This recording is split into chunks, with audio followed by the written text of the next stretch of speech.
بسم اللہ الرحمن الرحیم۔ السلام علیکم۔ آج کی ویڈیو کا ٹاپک حضرت لوط علیہ السلام کی قوم کے متعلق ہے۔ اللہ تبارک و تعالی نے حضرت لوط علیہ السلام کو سدوم والوں کی ہدایت کے لیے بھیجا تھا۔ شہر سدوم کی بستیاں بہت آباد اور نہایت سرسبز و شاداب تھی، اور وہاں طرح طرح کے اناج اور قسم قسم کے پھل اور میوے بکثرت پیدا ہوتے تھے۔ شہر کی خوشحالی کی وجہ سے اکثر لوگ مہمان بن کر ان آبادیوں میں آیا کرتے تھے، اور شہر کے لوگوں کو ان مہمانوں کی مہمان نوازی کا بارہ اٹھانا پڑتا تھا۔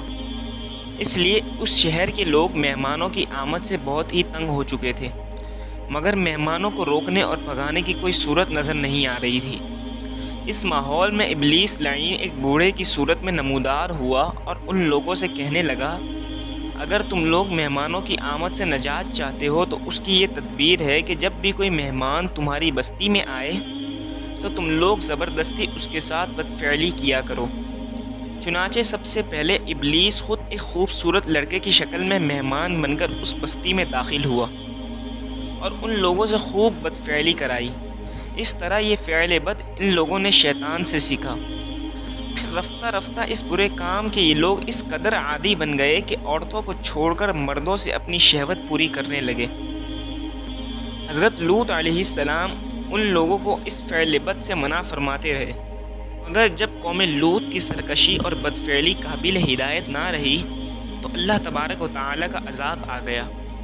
چنانچہ حضرت جبرائیل علیہ السلام چند فرشتوں کو ساتھ لے کر آسمان سے اتر پڑے۔ پھر یہ فرشتے مہمان بن کر حضرت لوط علیہ السلام کے پاس پہنچے، اور یہ سب فرشتے بہت ہی حسین اور خوبصورت لڑکوں کی شکل میں تھے۔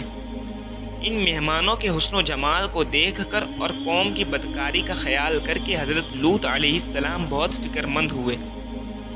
تھوڑی دیر بعد قوم کے بدفعلوں نے حضرت لوط علیہ السلام کے گھر کا محاصرہ کر لیا اور ان مہمانوں کے ساتھ بدفعلی کے ارادے سے دیوار پر چڑھنے لگے۔ حضرت لوط علیہ السلام نے نہایت دل سوزی کے ساتھ ان لوگوں کو سمجھانا اور اس برے کام سے منع کرنا شروع کر دیا، مگر یہ بدفعل اور سرکش قوم اپنے بیہودہ جواب اور برے اقدام سے باز نہ آئی، تو آپ اپنی تنہائی اور مہمانوں کے سامنے رسوائی سے تنگ دل ہو کر غمگین ہو گئے۔ یہ منظر دیکھ کر حضرت جبریل علیہ السلام نے فرمایا، اے اللہ تبارک و تعالیٰ کے نبی، آپ بالکل فکر نہ کریں، ہم لوگ اللہ تبارک و تعالیٰ کے بھیجے ہوئے فرشتے ہیں جو ان بدکاروں پر عذاب لے کر اترے ہیں، لہذا آپ مومنین اور اپنے اہل و عیال کو ساتھ لے کر صبح ہونے سے پہلے اس بستی سے دور نکل جائے، اور خبردار کوئی شخص پیچھے مڑ کر اس بستی کی طرف نہ دیکھے، ورنہ وہ بھی اس عذاب میں گرفتار ہو جائے گا۔ چنانچہ حضرت لوط علیہ السلام اپنے گھر والوں اور مومنین کو ساتھ لے کر بستی سے باہر نکل گئے۔ پھر حضرت جبریل علیہ السلام اس شہر کی 5 بستیوں کو اپنے پروں پر اٹھا کر آسمان کی طرف بلند ہوئے اور کچھ اوپر جا کر ان بستیوں کو الٹ دیا، اور یہ آبادیاں زمین پر گر کر چکنا چور ہو کر زمین پر بکھر گئی۔ پھر کنکر کے پتھروں کا مینہ برسا اور اس زور سے سنگباری ہوئی کہ قوم لوط کے تمام لوگ مر گئے، اور ان کی لاشیں بھی ٹکڑے ٹکڑے ہو کر بکھر گئی۔